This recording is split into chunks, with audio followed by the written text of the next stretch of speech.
Hi boys and girls, how's it going? Mr. D here. In this video, your goal is to be able to learn how to use the completing the square method to solve a quadratic equation. Again, just a quick little refresher. When we talk about solving quadratics, what we really mean is we are finding the x-intercepts. Okay, so we've gone over some of these different methods already.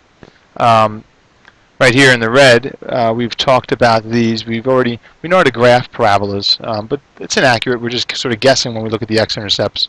We've gone over how to use the square root method if we only have um, if we only have a variable squared. If we have a variable squared and a variable to the first power, then we cannot use the square root method number 2. We've gone over the zero product rule, which is one that we'll use quite a bit throughout your mathematics careers, and we've talked about that. So in this video, we're going to look at completing the square. And again, we talked about this in class. Using completing the square in the quadratic formula, we do that when we are unable to factor an equation.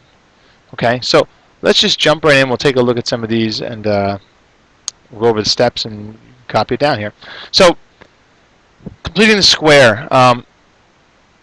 You should press pause in this video and copy all this down. This way you can copy this all down, and then we can review it. So take a second, pause the video, and copy it down if you haven't done so yet. Okay, so hopefully you have it all down. Here's our equation. So if we're completing the square, the first thing we got to do is we got to move the c to the other side here.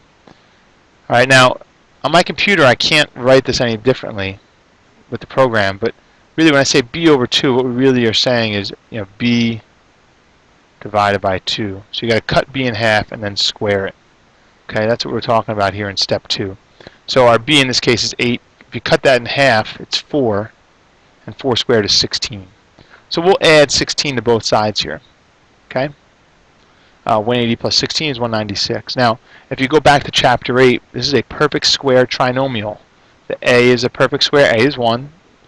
1 is a perfect square, and our c is 16. And c is a perfect square. So we have a perfect square trinomial. And so we have perfect square, and of course our c has to be positive. Those are the rules of a perfect square trinomial. If you're unfamiliar with that, please refer back to your chapter 8 notes. And this factors directly to this. And again, if you're not sure, if you wrote this out, if you wrote x plus 4 times x plus 4, you expanded this out and you FOILed it, you would get your original equation back. Okay. Again, if you have issues with that, you need to go back and review your notes. So here we are, and if you look here, we've got something being squared all alone on this side. So that means we could undo the exponent of 2 by taking the square root of both sides. And square root of x plus 4 squared is just x plus 4. Square root of 196 we know is 14, and we have to account for both the positive and the negative.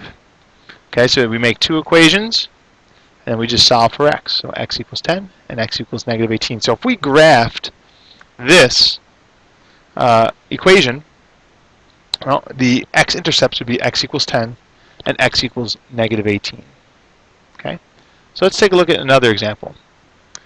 Copy this down, and what I'd like you to do is try and complete it on your own, okay, step by step, referring back to your notes here. So step 1, start with moving c to the other side, okay, copy it down, and try and go for it. And so you should press pause. I'd love for you to try and do it on your own, and then refer back to the video when you're stuck along the way. If you get stuck along the way, or if you make it all the way to the end, then you can just watch the remaining steps. Please pause the video and try and work on it on your own. Okay, so here's our first step. We take this negative 16 and we move it over here. So we got r squared plus 6r equals 16. So in this case, our b is 6. If we take half of our b, just 3, and square that, right? 6. Sorry guys, I was going to make that a b, but 6 over 2 and square it. Well, 6 over 2 is 3. Square that, it's 9. So we're going to add 9 to both sides. So we have r squared plus 6r plus 9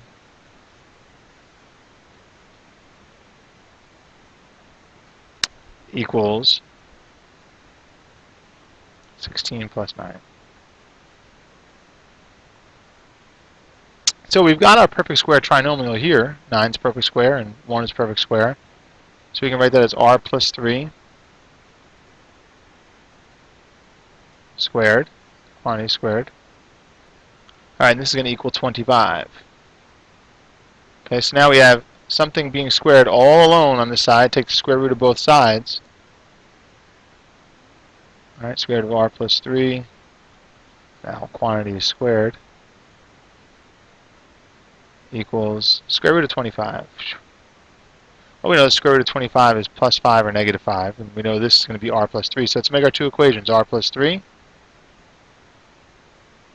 equals positive 5, and r plus 3 equals negative 5.